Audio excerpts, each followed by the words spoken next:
Hello everyone, I'm Joe Ackourey, and welcome to the Fly of the Week. For this episode, episode 11, I'll be tying a tan caddis dry fly. So let's get started. Deer hair tan caddis dry fly.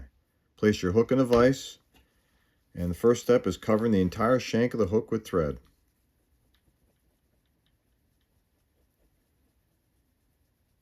Very important step here.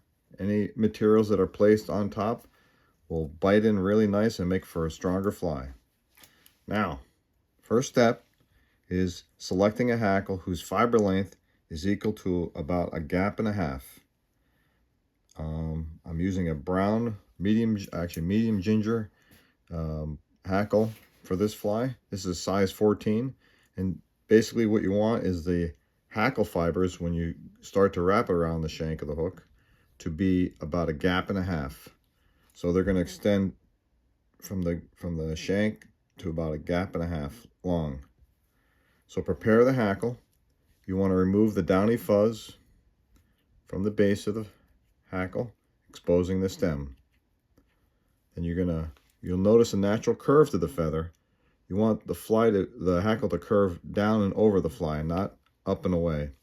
So I'm going to attach that hackle right at the end of the shank, and to keep the body uniform, what I'm going to do is wrap thread all the way up the shank of the hook to secure the hackle. It's pretty much just to keep the body nice and uniform so there's no deviation in thickness. And I'm going to return the thread back. Now, the body calls for a cream, or actually tan colored fur blend. Draw it a little bit and prepare to dub a nice tight noodle.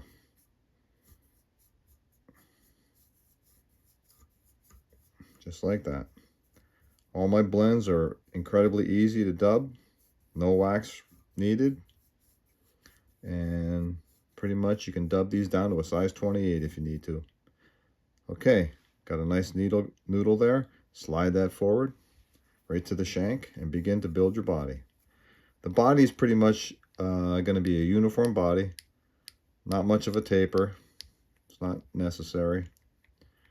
And just go right up the shank of the hook and leave about 1/16 of an inch before the eye. I'm going to dub a little bit more, a very small amount, and I'm going to dub it back to the hackle. Very fine noodle there. And the reason why I do that is because I'm going to utilize my thread to lock in the hackle. So with each wrap of thread moving toward the eye, I'm going to wrap it with the hackle. It's a hackling technique my dad taught me many years ago. And it makes the fly much stronger. So carefully wrap your first wrap and chase the hackle with the bobbin thread. I'm wrapping right over the top. You won't even see the thread wraps. And just progressively move forward. There you have it. Lock that in with 7 or 8 wraps. Clip off your excess. Any wild fibers in the back, get rid of them. And the same is true for the front. Okay, I'm going to lay a nice little foundation of thread there. Okay, so there you have it. You have your dubbed body and your hackle.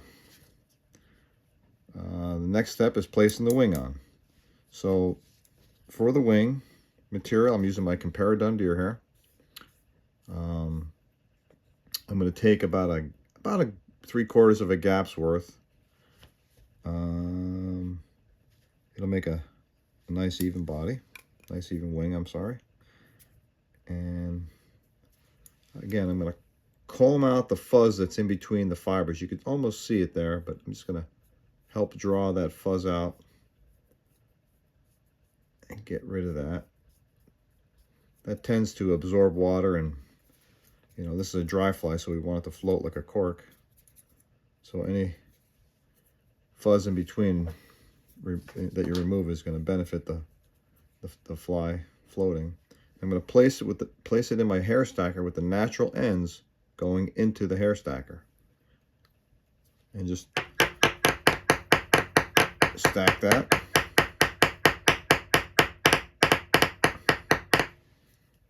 And the end result is a nice, even alignment of natural ends. Okay, I'm going to take it out of the stacker in the direction I want the wing. Like so. Now the wing is ready to be placed on the shank of the hook. And the length of the wing, pretty much what I do is I draw an imaginary line from the bend of the hook straight up. And when those tips, those natural ends hit the mark, I'm good. That imaginary line, that's the length. So now I'm going to grasp the wing, keep it on top of the shank. I'm going to tighten my thread too. I'm going to give it a little spin. And what I like to do is make a little set in the wing before I actually lock it in. So I might lock it in, or wrap maybe 8 wraps. That's 2, 3, 4, 5, 6, 7, 8 or 10. Take them off. Taking them off puts a little crease in the wing, and watch what happens when I wrap the very first wrap. Look how much deeper I am with just a half a wrap. And that'll help lock it in tighter and get it closer to the shank of the hook and eliminate the rolling that I see a lot of these hair wing caddis exhibit after a couple of fish. So, but by putting that crease in there, and then, you know, when you wrap 8 or 10 wraps of thread and you undo it, you crease the deer hair and compressing it, and then go ahead and you start it again, you start your wraps again, you'll, like I said, you saw firsthand that you bite into it much deeper and increasing your how can I say, your thread getting closer to the shank of the hook and making it a much tighter connection with the shank. Okay, so now we have our wing, and we got to get rid of all this. So you're going to just pick it up straight up and just clip it off. Give it a quick clip. Any stray fibers, you need to get them out of there.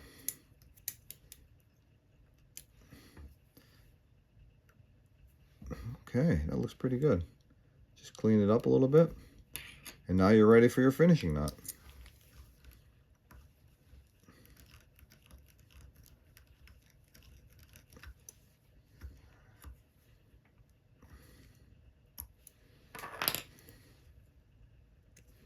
Okay, a little bit of head cement to lock in the knot.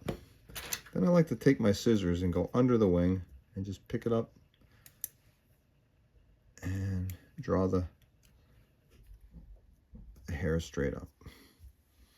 There you have it, guys. Tan deer hair, tan caddis dry. Looks great. Thank you for joining me today, and I'll see you in the next episode. Take care.